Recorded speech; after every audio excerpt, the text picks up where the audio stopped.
Ilang kapamilya fans ang umalma sa usap-usapang pagbabalik ni Liza Soberano sa ABS-CBN.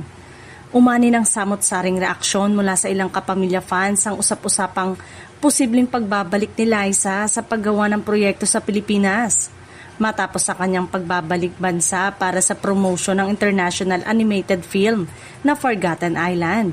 Muling nabuhay ang tanong kung posible bang mapanood ang aktres sa isang local project at kung maaari itong mangyari sa dati niyang home network na ABS-CBN. May ilang netizen na nagpahayag ng pagtutol sa posibilidad na muling makatrabaho ni Liza ang ABS-CBN.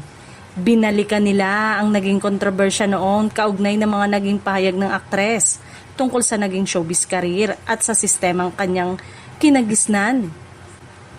Para sa ilang bashers, tila naging ungrateful umano ang dating kapamilya star sa network at sa mga taong tumulong sa kanyang karir.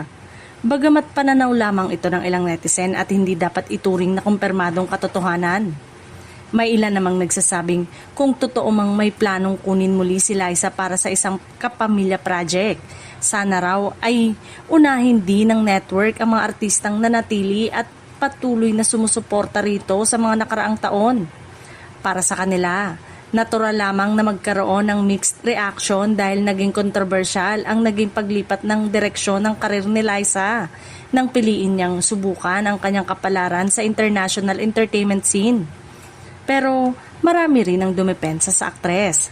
Para sa kanyang supporters, walang masama kung piliin ni Liza ang direksyon na gusto niya para sa kanyang sarili. Giit nila, ang pagiging bukas ng isang artista tungkol sa kanyang mga naging karanasan ay hindi nangangahulugang wala na siyang utang na loob sa mga taong naging bahagi ng kanyang pagsikat. Sa katunayan, patuloy pa ring aktibo si Liza sa international project at kamakailan ay naging bahagi siya ng Forgotten Island. Dagdag pa rito, mismong si Liza ay nagpahayag kamakailan na nakatanggap siya ng mga alok na gumawa ng pelikula sa Pilipinas.